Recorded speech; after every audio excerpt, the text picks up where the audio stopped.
folks, having a good day today, and let me be the first to welcome you to Autism Rocks and Rolls. Now, before we begin, I must note that I am not a doctor or a psychiatrist. If you feel like your son or daughter needs to be diagnosed with autism, please see a physician or any psychiatrist for any medical concerns that you have. I only do this based on my experiences. I also do not own the music to this podcast. Both were published on YouTube in March and July 2017. All right, so now that we got that through, I'd like to interview. Today's a big day actually, because I have a very special guest on this episode. His name is Armani Williams. Armani Williams is the first openly autistic NASCAR driver, and we're going to talk to him today. So Armani, how are you today, buddy? Oh, I'm doing good, Sam. Appreciate you having me on this podcast, and just very excited. It's a beautiful day today. It is a beautiful day. I like this over the cold any day. Yep, absolutely. So my first question to you is, what does having autism mean to you? Yeah, really autism means a lot to me. With everything I've had to go through in my life, everything of uncertainty, have to overcome adversity of challenges I've had to face, and, to be able to make that from a negative to a positive impact for what I'm doing with, racing, it definitely means a lot to me. And I'm very blessed to, carry along a cause and make a very positive impact with it. And, it's just all thanks to the people that continue to support me, especially my family, and just continuing to carry that on the rest of my life. Yeah, definitely. I'm with you. We're just trying to raise the stigma off the autism to show that we're not broke, nor we are not all bad. There's some good to us. Absolutely.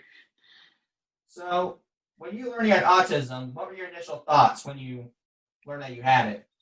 Yeah, so about that, I never got to mention this before, but I was diagnosed with autism when I was 2. And so really, being a young kid, you don't really think of, what you have and all that. I just kind of thought, I was just a normal kid like everyone else. And so, and I didn't realize what everything was happening to me. So then, once my parents told me about it, I think I was about 6 or 7 when they told me that I had autism. It kind of really made me open my eyes and made me learn more about this, autism that I had, and just some of the things that I have gone through. And, it was just I understand it now, and, I understand, what I have, and it's just something that I'm just I have to continue to overcome the rest of my life. But, really my family, no matter what I had with autism, they continue to love me and continue to support me in everything that I do. Good. I have a good family too. I was told actually at the same time you were. So yeah, when we were told that, you feel like it's kind of one of my friends said this: if you see 114, meet H. Shapiro. But if you see he said we had a eureka moment. Was it kind of like your eureka moment? Like, oh, I get why this happens now, and yeah, I mean, absolutely. You just don't realize it until people tell you, and then it just sort of opens you up, and then you start to kind of accept it and sort of get to what you have, and something that it's your responsibility to kind of carry forward and just continue your life with it, not in a negative way, but in a positive way. Yeah, I understand what you mean by that. Mm-hmm. So, how do you think our brains operate? Are there any analogies that how do you think our brains operate? So, maybe a clock wheel running or something like that? What do you mean by that? Well, what I mean by is this: we operate very differently than someone without autism, right? Right, yeah. So how do you think an autistic brain operates? Could you give me an example or a story or an analogy? Yeah, so, to me, I've had to kind of think about this, and I think the way our brains operate with people with autism is, I think it mostly has to do with what we think and what our thoughts put in the mind than a normal people would, whatever we see in our surroundings and what's happening in the world today.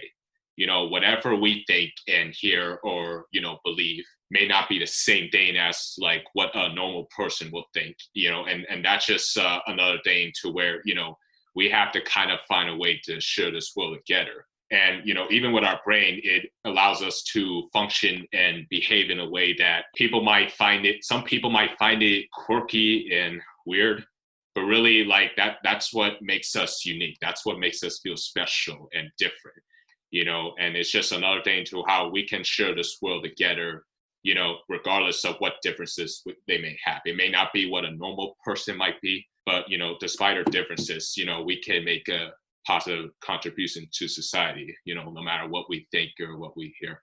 Yeah, we can all do it our own way, our own time, and change the world on our own terms, I guess is the way to say it. Yeah, absolutely. So, what is the most rewarding and the most difficult thing about having autism? Yeah, that's a very, very good question, and I had to think a long hard about this, but I would say the most rewarding thing about having autism is that, it gives you an opportunity to kind of almost find your own destiny, because so many times when you like have special needs, especially with autism, there's always the uncertainty of how your life is going to be, because you just don't know like what kind of positive contribution you can make to society. So, until you can find like, something that you're interested in and something that you focus on and love, I think that's where you can kind of almost carry that along and just, believe, encourage, and work hard at something that you love. And it gets some support for that to kind of help you like keep going so that, you can do that the rest of your life. But of course, there's also the disadvantages of, what type of obstacles we have to face. Like we struggle with social interaction, we struggle with communication, we struggle with with repetitive behaviors and that sort of thing. But really I kind of just look at those and find something positive to go along with it. Just overcome it. Don't let autism back you down to what you love to do in life and what you want to do in a positive way. And so really I kind of think of having autism more advantages to life and less disadvantages. Yeah, definitely. I get where you're going. I mean, we can do what we want, sort of, and make our own passions follow on our terms, but with the resources that we need, right? Can you say that? For sure, absolutely. Now we got three. I want to talk to you about your childhood a little bit. So, what was your childhood like when you were younger from 18? Yeah, being a child with autism, it definitely wasn't easy at first. Like I was a very shy guy, and even still today, I'm still a little shy. So that hasn't completely gone away, but that's fine. But I was always a very shy kid. Didn't really talk a lot. Didn't really do a whole lot of things. Especially going through school. I always wanted to try and make friends, and it's just sometimes there was moments where I kind of felt a little lonely. People that were really uncertain of what my abilities are. So every day was always a challenge for me.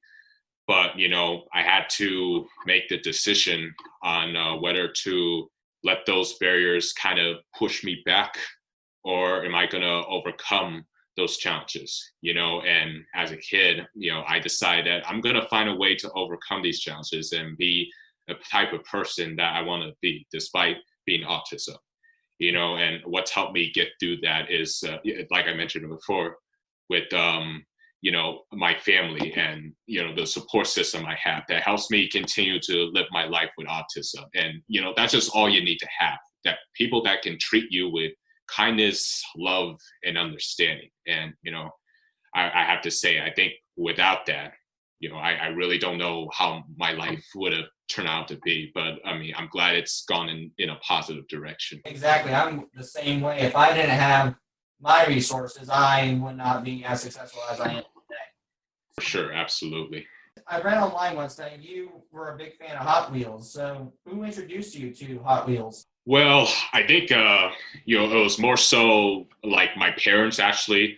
They realized at a young age that I kind of liked cars, especially playing with action figure cars in general, and of course there was Hot Wheels at the time. So every now and then, whether it was on my birthday or Christmas, I always wanted to almost somewhat get like a Hot Wheels car or go get one at a store at like Target or Walmart whenever I go to my parents for shopping.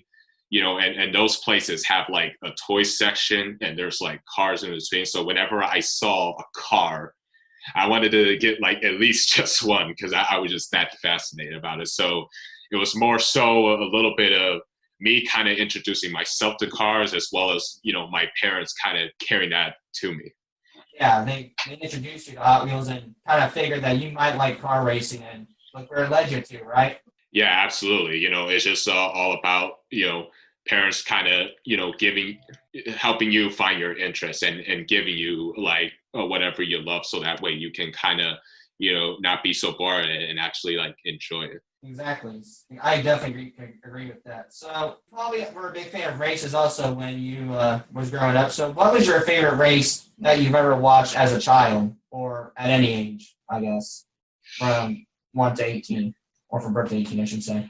Yeah, and that's a good question as well, because like really I've watched hundreds and thousands of races, and that's all I do is I like to just watch racing whenever it was on television. But if I were to pick just one race that I would say that was my favorite one and I was really so tuned in with it, it would be back in 2011, the 2011 Daytona 500. And really the Daytona 500, it's such a big, prestigious race. Any driver that grows up wanting to be a race car driver, like that race is almost like the Super Bowl of like NASCAR racing, and that's every driver's dream to win it. And so it comes on every February, and I remember watching this specific race, and there was a unique style of racing going on called tandem drafting. And when you think about like holding a magnet and metal just starts sticking onto it and staying on it, that's kind of how this type of race was. I mean, like the tandem drafting is where two cars would sort of hook up together and stay hooked on. And the amazing thing is that like out of 40 cars, like if two cars end up locking each other together, 38 other cars would like it'd be faster than 38 other cars that were in a pack. So it just kind of was such unique type of racing that I was just so pumped up and excited about, and it's a race where, anybody can win it, honestly, and so, that particular race is something that sticks out to me more. And it was pretty exciting, especially watching it at 10, 11 years old. Yeah, I bet it was exciting. I'd probably watch it with you. Yeah, I think they have it on YouTube. Yeah. I'll have to check that out sometime. For sure. Did you have any other favorite hobbies as a child, or was racing your only hobby? Yeah, so without the racing being attached to me, some other hobbies I love doing as a kid. I always like to cook for my family, especially my mom, and moms like to cook a lot. We all know that. So, I mean, I kind of got into that a little bit, and I also love to go to theaters, and go watch a movie whenever there was a movie I wanted to go see that was out. And then I also like to go on vacations, anywhere that's warm, sunny, that's like a beautiful vacation destination, just something to just kind of get away whenever you're busy with whatever profession you're in, as much as the fun stuff. I also like to listen to music a lot, any type of music. And I like to dance, which I wish there was enough room for me to show you some dance moves, but I probably can't do that. But dancing is like one of the things I like to do. And so, there's many fun sides to me other than racing, that's for sure. I'm glad. Those are some of my interests too, actually. So when did you discover NASCAR? So I discovered NASCAR when I have to say I was like 4 or 5 years old, and at the time, like I mentioned before, I always would play with action figure cars. But then when I heard of NASCAR, I was just like, oh, wow, this sounds something that's like awesome and cool. When does this thing play on TV? And so, they would always play it on every Sunday. So the first time I ever watched a NASCAR race on TV, I couldn't believe what I was seeing. Like I was so glued in to it fascinated me on how fast those cars were going, 180, 190 miles an hour, passing each other left and right like nobody's business. Like it was crazy. And then, the winner at the end of the race would get a trophy. And so, like after watching it that day, I just immediately start tuning into that. That was just another interest in mine that, I just wanted to go see all the time. And, even while like being a professional race car driver, I still continue watching NASCAR races to this day because, that's just what I love and enjoy, and it just sticks out in my life. Yeah. There are some things that stick out. I mean, WWE sticks out to me a lot, so we definitely have stuff that sticks out to us. Also, when you learn about NASCAR and you want to be told, and you were told your parents that I'll be a NASCAR driver when I grow up, what were your family's thoughts exactly? Well, I think my family thoughts were like, at first when I started watching racing, they realized that, there was another thing that I was very interested in, and, we should let them continue that. And, I kind of got into it more to where when it got to the point where I was like 7 or 8 years old, and I told my dad straight up that, I wanted to be a professional race car driver. That's what I wanted to do.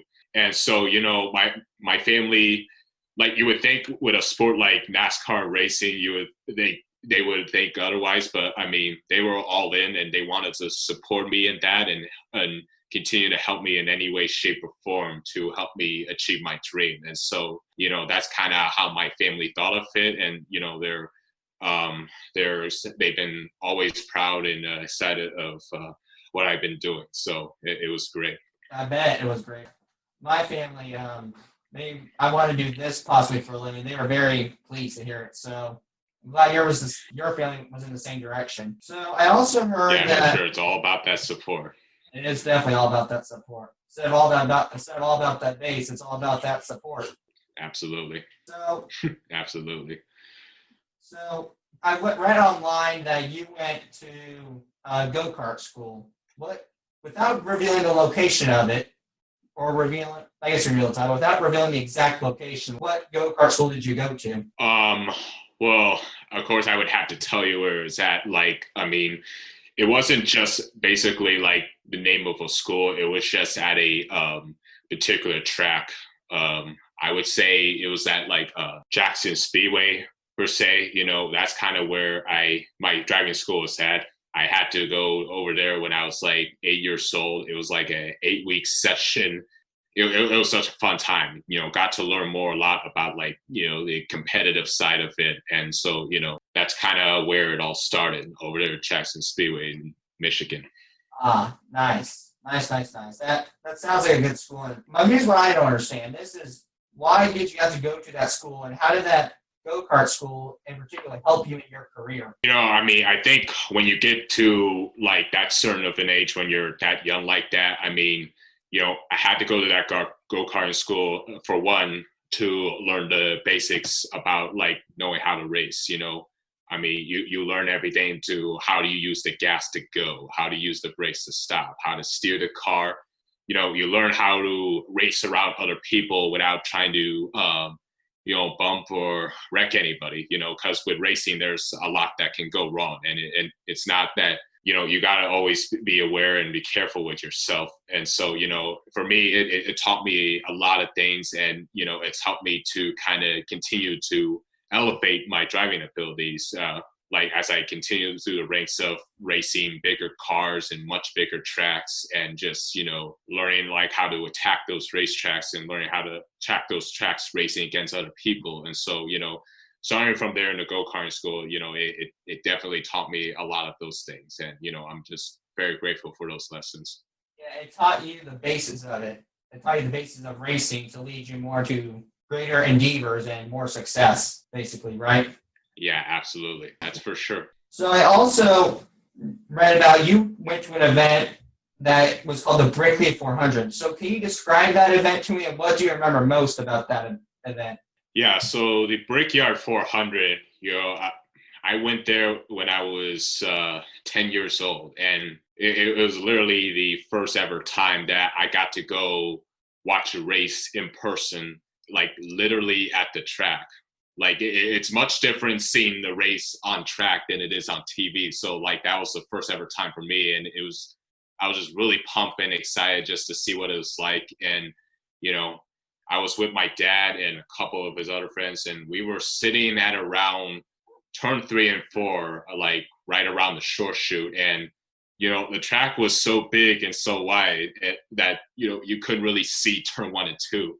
Like all you could see was drivers coming into turn 3 and flying by you through turn 4, and so just seeing the speeds that those cars went were just awesome. I mean, another thing I remember about that event, like it was just a nice, hot, sunny day. Like you could have not asked for a much better race day weather than what that Brickyard, that particular Brickyard 400 was. And so, they take the green flag. It's the first lap. They just start the race.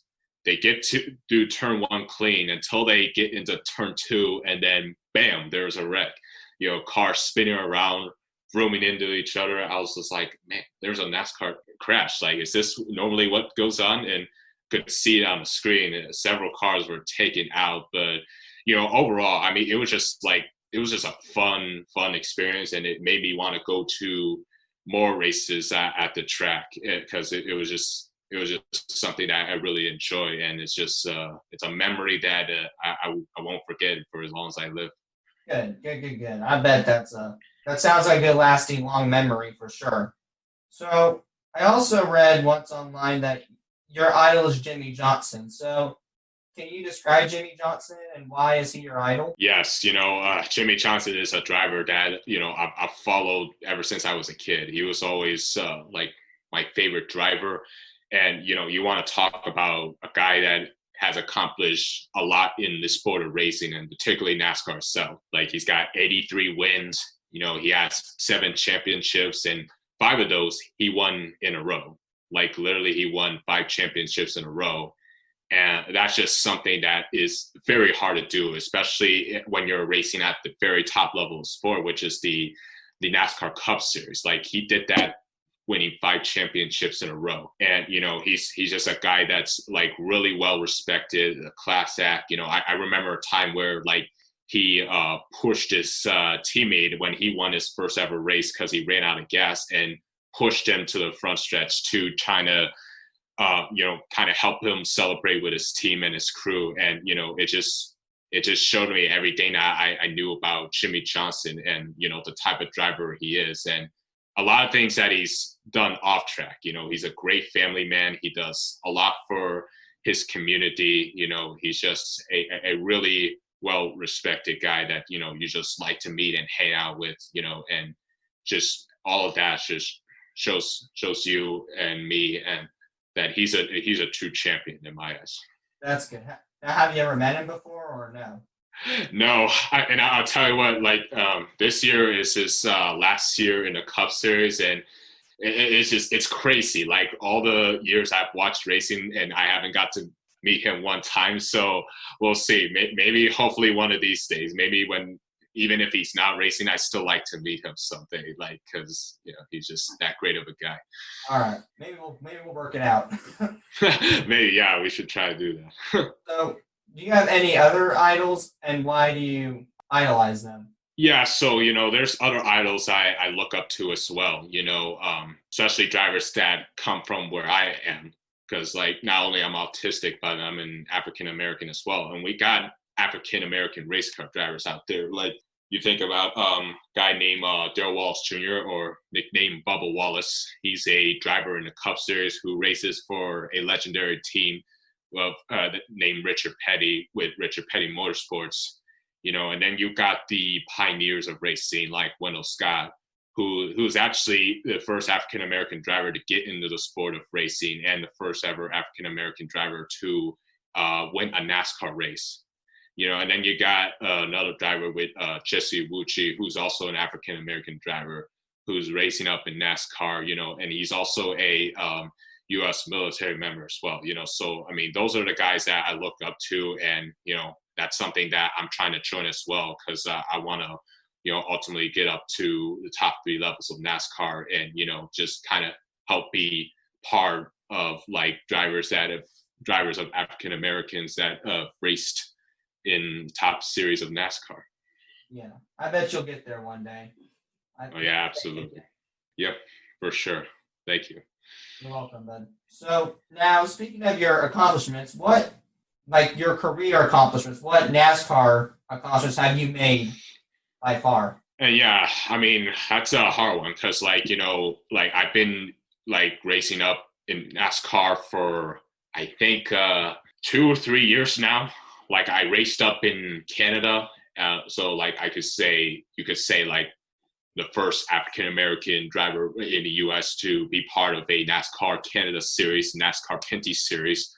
But if there's one big accomplishment that I've done in NASCAR in my career is to I've gotten my first ever top 10 finish in a race. And for a few years that I've been trying to run up front and to try and get great finishes and get great results. So getting a top 10 in a NASCAR race was a great accomplishment for me. What in the top 10? You said you were seventh, right? Actually, a race I got a top 10 and I finished ninth, not seventh. Yeah. Yeah. It's okay. That's all right. What is your favorite race that you competed in? I would say my favorite race I competed in was a race out in Loudon, New Hampshire, called the New Hampshire Motor Speedway. And this was, like I mentioned before, a NASCAR Pinty Series race in Canada that I participated at. And it was the first ever time that particular series raced down in the U.S. because they're a Canadian series, and most of the races they run, it's all over Canada. So, when they had this inaugural event, they wanted me to be a part of it, considering that I'm an American driver as well. And so, teamed up with a team called Simone Auto Sports with a guy named Anthony Simone, who got me into a ride and got me into the race. And, we had a really good car that day, a car that, easily could run in the top 10 or possibly top 5. And at the end of that day, I ended up getting my first ever top 10 and finished 9th. So, it was mainly just trying to get into a finish and just to bring on a great result, considering that this race was in the U.S. So, that's probably my favorite one just because of, how huge that event was. That's really cool. Now, with your top 10, what's the highest of the top 10? Is it the 90 minute highest then or higher? No, I mean, that's the highest one I finished in the top 10 at, which was 9. But, hopefully sooner rather than later, I can figure out how to finish 8 spots better and, start winning. That's so good, man. Top 10. I mean, I know not to race against you. Yeah, I mean, it's not that easy, but just got to continue to work hard and, that's when great results will happen. Now, I'm kind of interested. NASCAR day, they probably have different days or a similar day, or similar days or different days than us who are just living in the life of it in the house right now. So, what is an average day for a NASCAR driver, or an average one, or you? I guess could be one too. Yeah, so I mean, every morning I always get up, get some breakfast, probably go through social media of any NASCAR news that's happening. And then, after going through that, I always like to get maybe like a quick workout in, like maybe go on a bike ride or get a short run in, lift some weights a little bit, and then maybe later on I'll get on my racing simulator and just keep focusing on sharpening my driving skills at whatever track or whatever car I drive, just so, whenever the next race happens that, I'm ready to go. And then, at the end of the day, just kind of, sit down in a dinner table, just talk about, autism and racing together. And it's just, those are the type of days that, I kind of have mostly. Is autism racing, is that like, or do you talk about anything else? Like, you talk about like what's going on in life? You talk about what your day was like, or? Yeah, with autism racing, we always talk about like how our days are from and what's next and all that stuff. Cool. Yeah. Definitely. That's really cool, man. What are your plans for the future, or what are your future goals or your endeavors other than becoming the top 5? Yeah, so, mainly right now I'm running in the NASCAR ARCA Menard series, and, my future plans is to get up to the top 3 levels of NASCAR. I mean, you got the NASCAR Truck Series, you got the NASCAR Xfinity Series, which is second level, and then you got the very top level of the sport, which is the NASCAR Cup. I want to get into those top 3 and then eventually move my way up to the very top and make a successful career out of the NASCAR Cup Series. So, that's something that I like to continue to do, and as well as, continue to be an advocate to, using my platform to kind of help make a difference and with the autism community and, just kind of help build that type of awareness with it. So things like that, I plan on doing a lot of in the future. Yeah, I bet you'll get there. We got you, like we said, but I think you got a big future ahead of you, definitely. Yeah, thank you. People have been telling me that a lot, but thank you. Of course, man, anytime. So now how long you been in NASCAR exactly, out of curiosity? Yeah, so I joined the NASCAR in 2017, so it was like 3 years ago. All right, so 3 years you've been in NASCAR. Now, in that 3 years time frame, has NASCAR taught you anything? Yeah, NASCAR has taught me a lot. Just continue to enjoy what you do in the sport of NASCAR. Whether it's driving, whether it's being a businessman, or being on a pit crew, just to keep enjoying what you love, because the sport is something for everyone. And if you don't enjoy what you're doing in NASCAR, then why are you there? It also taught me to, take advantage of every opportunity you have in the sport, because, you have an opportunity to make a big impact, for what you want to do in life in the sport of NASCAR racing, and it's important that, you continue, that you be able to market yourself. Like for me, I use my racing platform to kind of help build awareness with autism. And that's something that I carry along as my brand, something that is my identity. In any business, it's very important that you market yourself, because sports can be very sponsorship dependent, and NASCAR is one of them. And so it's very important that you be able to market yourself, because you want to be able to get sponsors and business people that will want to invest and carry along the type of mission that you're trying to strive for in racing. And so once you can get that support system that can help you, back you up, it allows you to sort of continue to do what you love and, help you give back to those that got you to where you want to be. And so, those are the type of things that have taught me a lot in the industry of NASCAR. Gotcha. I understand that completely. What would you tell, like, your former self, like your rookie self, like from NASCAR a year ago? I would just tell them that, what you're doing right now, you have the opportunity to make that into a positive impact. If this is something that you dream of doing in your life, go for it. Believe in yourself, encourage yourself, get people that will want to support you, so that way you can keep on going with your dreams, and just work hard at everything that you've got, and then sooner rather than later, you'll eventually get to the promised land that you set out to go to. So, always remember that. Gotcha. I will definitely remember that. Mm-hmm. I watched an interview once upon a time, and I want to know, like, how does having autism help you with being a NASCAR driver? You said it keeps you hyper focused. Yeah, definitely. The advantages we have with autism is that certain things we see, if we're really drawn into it, that's what we're 100% focused on. We don't pay attention to anything else. That's just something that we like to do. That's something that's our interest. And, we're just always so focused and concentrated on that specific thing.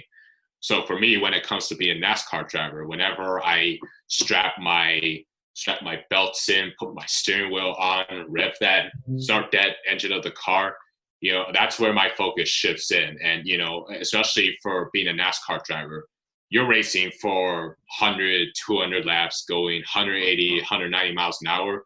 And it's not that easy to stay concentrated and focused. And that's just something that I see as an advantage for me, being autistic, is that I'm so focused and so concentrated, I don't ever think of anything else. And so, I always focus on making sure I hit my marks, make sure I stay out of trouble, stay aware of everything that's going on in front of you and behind you. And that's just something I just take advantage of all the time as a NASCAR driver. Yeah, it's kind of like me. When we are so hyper focused on something, that autism is going to click in, and we're going to have that sixth sense instead of around that extra vision, I guess, when it comes to something that we love. Yeah, your focus just kind of shifts to whatever is happening, and you just don't want to think of anything else, just that one specific thing. And that one thing that you love and dear, that you endeavor so much. Do you use advantages not only inside of NASCAR, but do you use them like outside NASCAR when you're talking with your family or when you're talking with a friend or any time else? Yeah, definitely with that focus and concentration, definitely carries along, outside of being a NASCAR driver. I mean, just, like I mentioned before, the things I do, whether it's being on a racing simulator, whether it's trying to do some work on the yard or, anything that like I have a agenda or a job to do, I'm always focusing on making sure that I finish that and then seeing, okay, well, what is the next step? What is something that I got to do? And so, my focus mind shifts from one to the other. And that's just something that I carry in my life outside of racing. Yeah, I need to work on that because stuff happens. And when a task happens, I'm like, no, let's do that task. Come back to the mini task later. Yeah, exactly. It's just there's always some things to do it. There's other things that, you gotta do and get done in life. And so, just, that's something I try to apply. Definitely. We can apply that. Mm-hmm.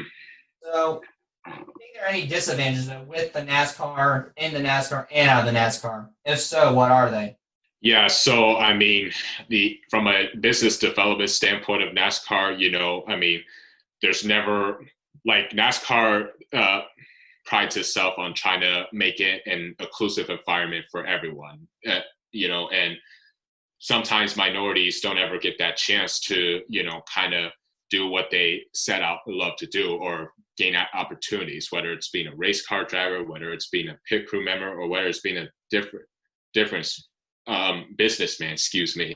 There's always some challenges along the way. And, that's the same thing that happened to me. I mean, people were just uncertain of like my capabilities as a race car driver and how I was going to do. But, as soon as I hit that track, as soon as I got in that car and went out on the track and people saw what I can do inside a race car, it kind of opened everybody's eyes, and people has always wanted to try and, continue to support me, continue the opportunity to, get back in a race car, continue to do what I love and race, and also, continue to carry a cause that what I want to bring out, with my racing and just, helping autism as well. Definitely.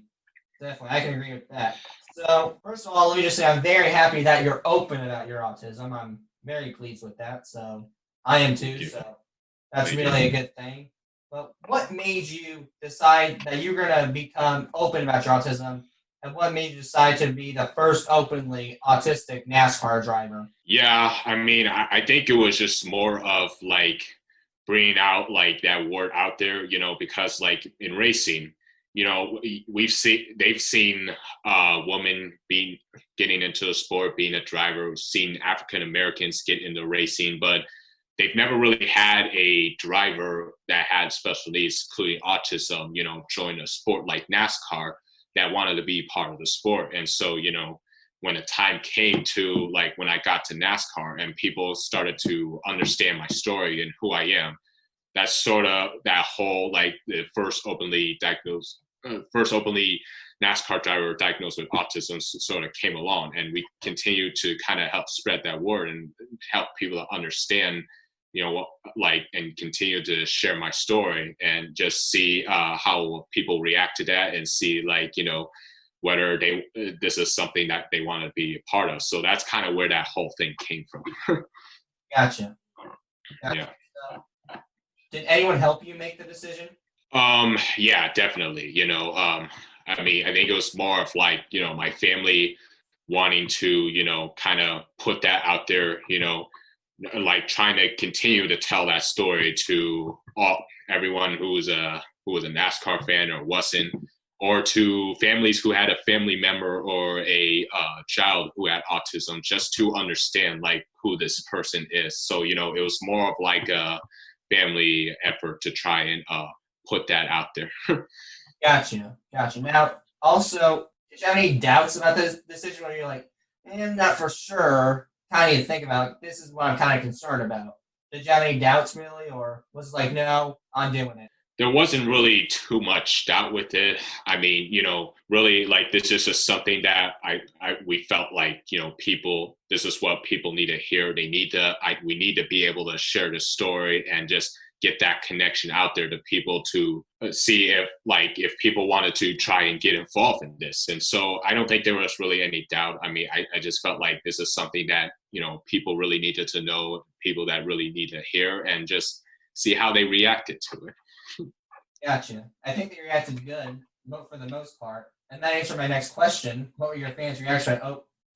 What were your fans' reactions about you opening about autism? And it sounds like good based on what you said. Oh yeah, absolutely. You know, when that first came out there, you know, I mean, we had people on our social media just telling us, you know, oh wow, how great of a story this is. This is such inspiration. You know, this guy's you know, doing something in a very positive way for what he has, which is autism, you know, and that sort of same influence and impact it has brought along to, you know, again, like I mentioned before, you know, families who have a family member that has autism, or, you know, just individuals in general who have autism that are able to see that. And it's just something that, oh yeah, I want to go see this guy because, you know, he can show us that, you know, no matter if we have autism or whatnot, he's achieving his dream in a positive way, and we can do the same. Yeah, you're changing the world. You're showing other people that follow your passion, no matter about your autism.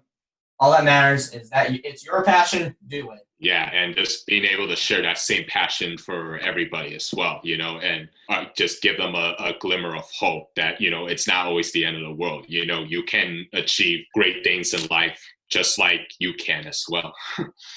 Gotcha. So also, I want to talk about your cars. You said you had a lot of cars. So what is your favorite car that you once had, and can you describe it, please? Yeah, so, you know, I've driven many different cars before, but I say my favorite one is a 2017 car that I once drove in the NASCAR Pinty Series in Canada. And I'm sure you can look it up as well. But I mean, I can only describe it as a car that had its identity. I mean, it was a car where it had blue all around with like puzzle pieces all around. It just almost symbolized like who was driving in the car, and like, you know, what type of cause is he trying to bring out with his platform of racing, and what he trying to, you know, make a big impact of.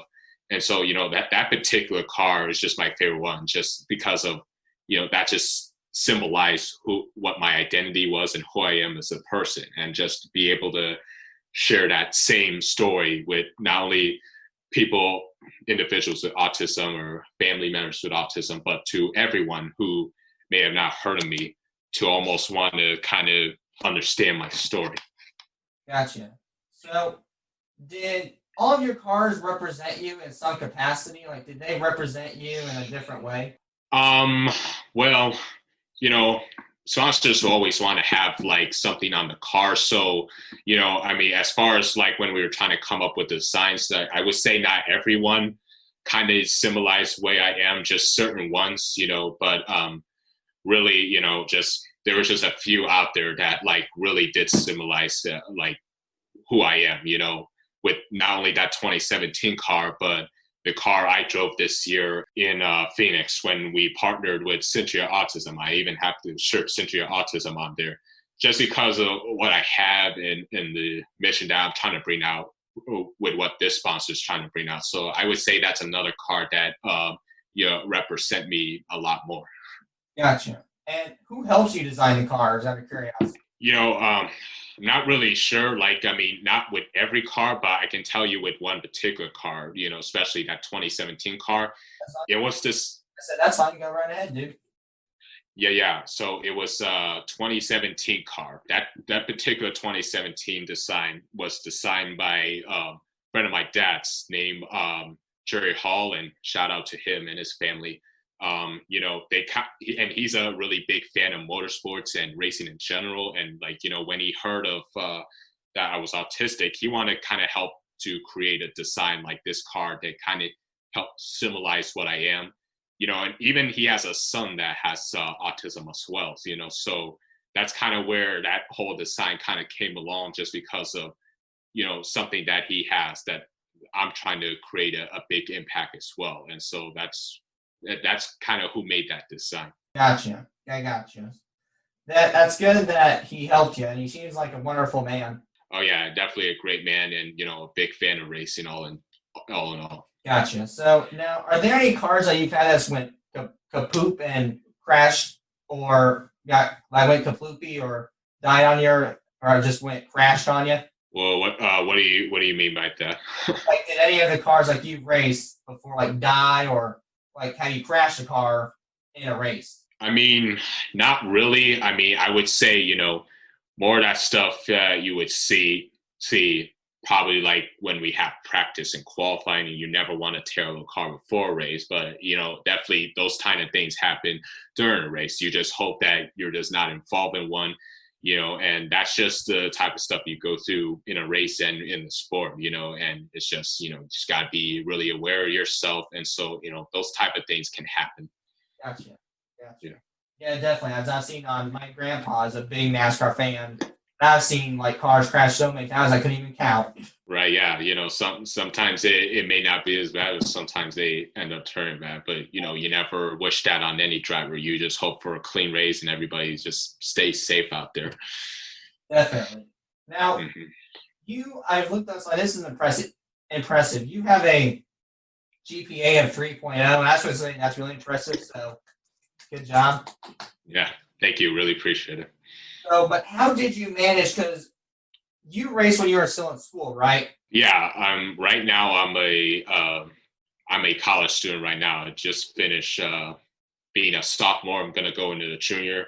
But yeah, as far as trying to manage, racing at school at the same time, it can definitely be tough. Like most drivers will tend to finish high school and then immediately skip through college and go to the NASCAR career. The quickly to go, the better opportunities you get. But I try to take a different path to that, and just continue to go through school, get a degree, because you never know how long you're going to be in a profession for.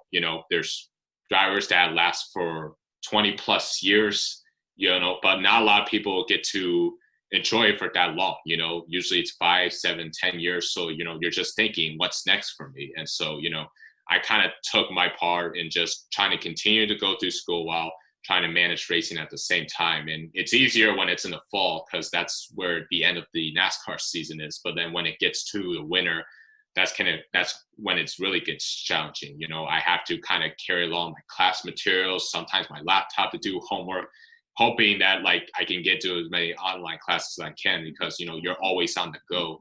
And so it's right now it's not been that tough to manage. Yeah, I bet you're seeing on the road again a lot. Yeah, I mean NASCAR, they race all around the country. So wherever you're going to race at, you're going to be traveling all over the place, so you always want to bring some things with you, because you don't have time to go to a lecture hall, go to your class and all that. So for me, I've always tried to get as many online classes as I can. So that way, that's the only way I can manage my time with some racing that I got going on, because you don't ever have to miss a meeting or be absent for anything. You can just do it straight out of your laptop. Definitely. That's probably helpful for you. Yeah, that's for sure. So what do you like and not like about school? What did and did you not with elementary, middle, and high? Doesn't matter what age necessarily. I think what I mostly like about school is that, I get to meet certain people that, that are probably not where I'm from, just kind of continuing to make friends and just kind of build those type of friendship connections like that. I always am a guy that just likes to meet certain people, likes to interact, talk, like just to learn more about people as much as I can. But, of course, being in school, things I don't like, and, you probably know this well, you know, most of the hard classes you like to take, like right now I'm a mechanical engineering major, and man, you have no idea how many hard classes you got to go through. There's a lot of math, a lot of science going on, and they're not that easy classes to go through. So like hard classes, trying to get through that is something that I don't like, but it's just something that everybody's got to deal with. Yeah, not it. Not being a mechanic. That's nope. We're gonna check that off on the career list and put a big X on that. Mm-hmm.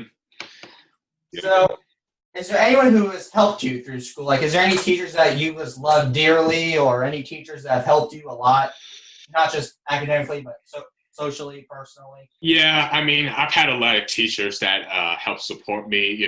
There was even a room where like I would kind of go in and just kind of do whatever homework that I needed to get done, so I wouldn't have to do it when I have to get back home.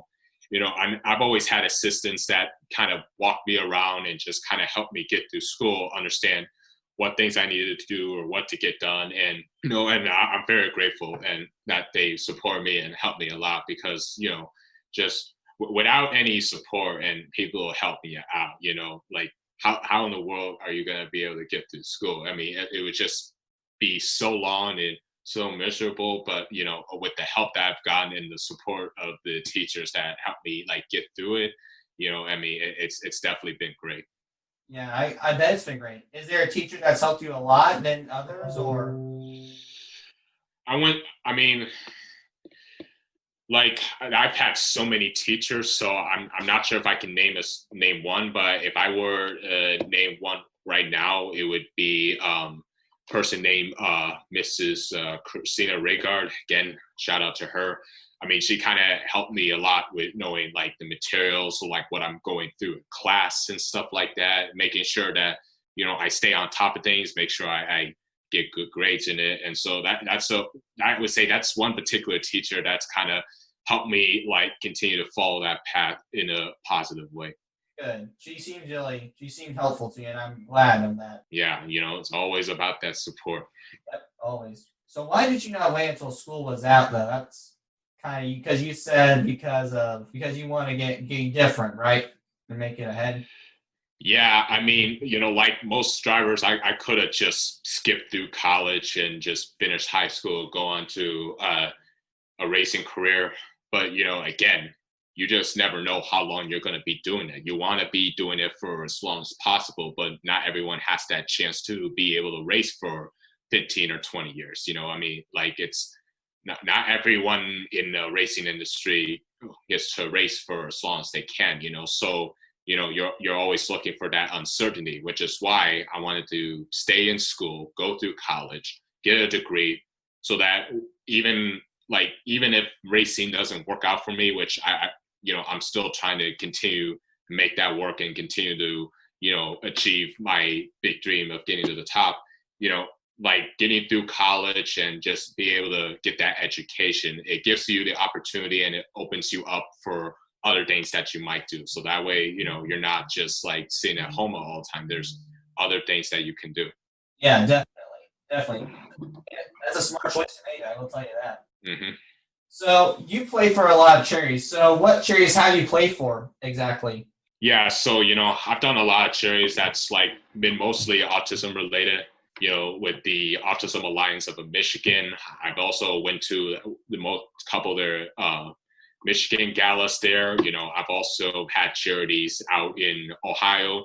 So the Autism Society of Ohio comes to mind, especially in Akron, where I got to visit a zoo that became the first century autism school in the country, where I got to meet certain families with autistic children or individuals that had autism, just speaking out to the community like that. I've also gone to an event down in Toledo where they had a car show where I brought my own car and just kind of helped continue the awareness of autism. I've also done the UAW Ford Boys and Girls Society of America where I got to visit with a group of African American people, teach them about racing.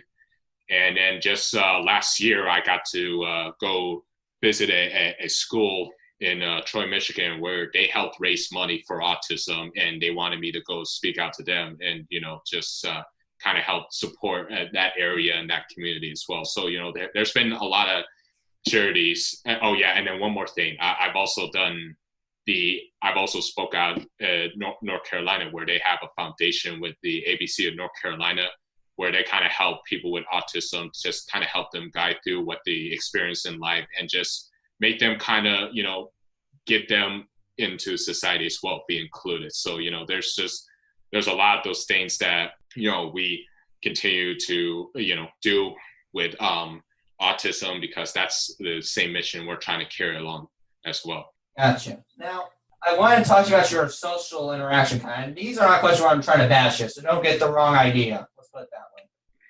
Yeah, no problem. So, some people have not accepted us, and that's sad. I'll be honest with you. That's not the right thing to do. A, B, it's kind of stupid that they know. But what do you do when someone is not accepting you? Well, I mean, just whenever you go through life, you're gonna make some friends with people that like you, and then there's people that may not like you as much, and they might start to pick on you a little bit. So really, when people don't accept me, I just decide to not pay attention to them. I just continue to find people that cares about me and who believes in who I am and is willing to kind of be friends with me and just kind of like continue to show me like that, yes, like, I'm part of society as well. And, that, you don't have to feel left alone, there's something for everyone. So, I pay attention more to people that support me and believe in me versus rather like the people that might not accept me as much. Yeah, you just push them off and just don't care about them, right? Sort of. Well, yeah. I mean, again, it's just not everyone's gonna like you for who you are, and so when they don't accept you, you can try to get them to accept you, but if they just don't care about it, then just find people that do. That's just something in life that you just have to go through. You don't want to find something that's negative about it. You want to find people that are more positive of who you are. All right, I got you, definitely. That's good advice for my viewers or someone who has autism. That's excellent advice for them. So, also, this is kind of a weird one, but was there a social interaction that you made that you think that you need to improve on, like your social skills, like eye contact, example, because I don't do good eye contact. That's an example. Like any social parts that you might need to work on. But was there a social part or social interaction that you knew that you were making progress? Yeah, and my parents definitely got me to teach me a lot about social interaction. I mean, mainly they were teaching me things like, how to greet someone, like, hey, how are you doing? Or, hello, how's everything going, and just kind of trying to come up with topics that's not related to what you like, but versus what other people like. The thing about making friends is that you want to be able to learn more about a person as much as you can. It's not always about you all the time. And for many years, I've always kind of struggled to find that. And, because I've always think about myself rather than thinking about other people. And so that's one thing that I've been continuing to work on, and just asking them things that they kind of enjoy or things that they like to do when they're out and about, and just sort of kind of, share that same interest, share that same connection. So that way, other people will feel like, you're interested in what you're doing, which makes them interested, makes them want to be interested in what you're doing as well. And so those are things that I've kind of focused on a lot, and just, work hard to, work on it a lot. Gotcha. I work on stuff too. I work on my eye contact, but a lot of the podcasts it's what I struggle with. So that's kind of the odd part about it. That's why I made it, is to help people with the struggles that I deal with, but they give them solutions. But I use my own solutions, I guess, in a way. Mm-hmm. So Also, was there a point that you give up at any time, and how did you bounce back? Um, yeah, I mean, there have been some moments where, like, I could have given up on it. Like, I really can't tell of a specific one because I don't ever want to think about giving up on anything. Um, I, so, I mean, really, like, you know, I just kind of take whatever like people say that I can't do and just like tell them that like, hey, no, I can do that. And I'm not going to just let this like back me down. I'm just going to continue to do what I set out to do and what I enjoy and, continue to be myself and just express myself like for the person that I am. So, there's been moments like that where I could have just been down on myself, but I just knew I couldn't give up. I just have to keep going. gotcha, gotcha. Now you said that. You said a quote that is very powering to me. Tell me I can't, so I can show you that I can. What does that quote exactly mean to you? Yeah, I mean, there's certain things that you might have that can be a setback, and there's people that have the ability to identify that and try to find ways that can take you down no matter what you're trying to do. They're always trying to find a way to almost take you down. And so, it's like a person telling you, hey man, like you're a very good basketball player, but people tell you like, hey, you can't dribble or you shoot over me or you can't slam dunk me. And it's more like, no, I can show you because this is what I practice on, this is what I love, this is my passion, and I'm going to show you that. And so, whatever people say that want to turn it into a negative and make you a negative, I try to take those as a motivation to do something positive with this. So that's the whole motto of the tell me I can so that I can show you that I can, and just take those negatives and use that as motivation and make it into a positive to what people told you you can, because in yourself, inside your heart, that you can do it in your abilities of what you love to do. Yeah, yeah. You use it as a reverse psychology trick, sort of, in my eyes. Because in my eyes, I see it as reverse psychology. I mean, you're showing them that you're seeing that they can't. You're listening to it. You pretend that you are, I guess, and you're fine. But then you show them, and you're like, this whole time I knew I could do it. I did it. Woohoo! You know, you're like Yeah, that's it's all. Yeah, it's it's more about. motivating. Yeah, I mean, it's more about trying to prove people wrong. I think we like to do that a lot. Hmm. Yeah, definitely. These are just for fun questions. I'm just interested. So the first one is, what is your paradise meal, your favorite food, and why is it your favorite? You know what? Like I've had a lot of meals, and I've had a lot of. Me too, I've man. had a lot of meals before, but like if I were, hold on, like if I were to choose one, I would say it'd be like a nice, beautiful, juicy, like a New York strip and maybe some fries on the side. It's just a good meal because like a steak, like I'm a protein guy. I like to eat any food that has protein in it. So like, steak has always been one of my favorite foods. So it'd be something that kind of be my kind of paradise food. It's just anything that's like a steak or a burger, and fries is something like that. Yeah, that's my dad's favorite. See, 113, father and son chat for more on that. But yeah, that's my dad's too. So it's kind of cool we got something in common. Yeah, for sure. So, what is your favorite movie or TV show, and why do you like it? Yeah, that's a good question. I've watched a lot of movies, watched a lot of TV shows. If I were to choose favorite, like this is actually a favorite movie, not a show, but like my favorite movie would be Talladega Nights. It's basically just a racing movie with Will Ferrell and another actor. I forgot what his name was, but like it was a 2006 film, and it was all about racing. But it's more about like comedy and seeing like how fun like this type of sport is and what things can go on. So you know, like that particular movie, like my mom had a DVD of it at home, but like because it was rated R, she wouldn't let me watch it. So I had to wait later on just to go see it for the first time, and I actually got a good kick out of it. So that ultimately became like this one of my favorite movies. Good. That sounds like a good movie. Now, out of curiosity, I just thought of this. Have you seen the new Ford versus Ferrari movie? Oh yes, that one's another good one. I actually got to go see that in theaters.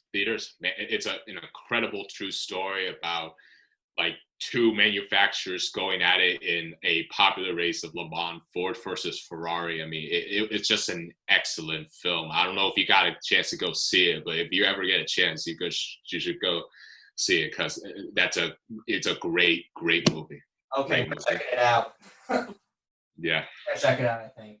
So, now, what has been your favorite vacation that you have ever taken, and why did you enjoy that vacation the most, or enjoy it very much? I would say, yeah, I've had a lot of vacations, but if there was one vacation that was probably my most favorite, I mean, it probably wouldn't be somewhere like on a beach or a pool. Like it'd probably be somewhere that's special. I would say it'd probably be when I took a vacation to go to Disneyland in California. You know, and that particular time, you know, it was about right around my 18th birthday, and my mom had this idea of, hey, let's go travel somewhere nice and fun for your birthday. And so, you know, we took a trip to Disneyland, which I've been to Disney World before, but I never been to Disneyland, this particular one in California. And so, yeah, everything was just so magical, so fun. And that was just kind of like my favorite day, my favorite trip that, you know, I also will never forget. Gotcha. That sounds like a good vacation. Okay, here's the last question for you. Are there any good memories that you want to tell our viewers about? If you do, why do you remember that memory the most? And I want like a serious memory, like a good memory you had, and I want a funny memory. Okay, let me try to think of one. All right, take your time, dude. Yeah, I would say a good memory I had was the first time I've ever won a race, like ever in my racing career. Like it was back in 2012 where I was racing in a Bandolero type car in a series where, you know, there was adults that were probably like twice my age.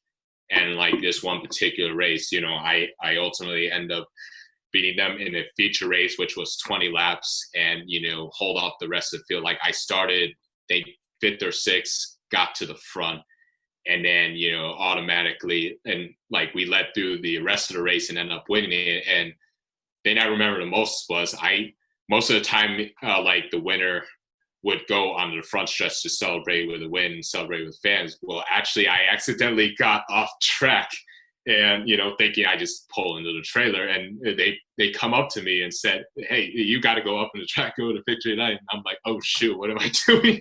So I had to drive my car back to the track to kind of help celebrate victory lane. And so, you know, that was almost like a little blooper move there, but you know, it was just sort of a good and fun memory.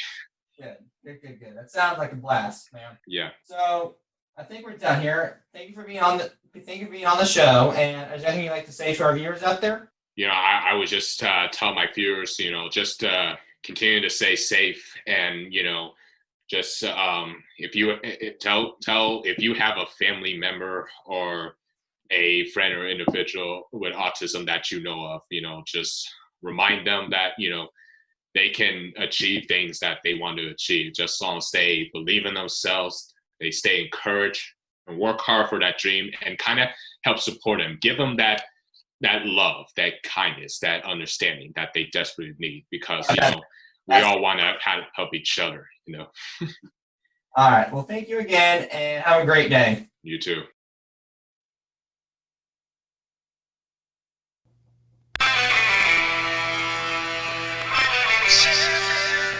Thanks for joining for this episode. Please tune in for another episode coming in very soon. I hope you enjoyed listening to me ramble. Thank you very much.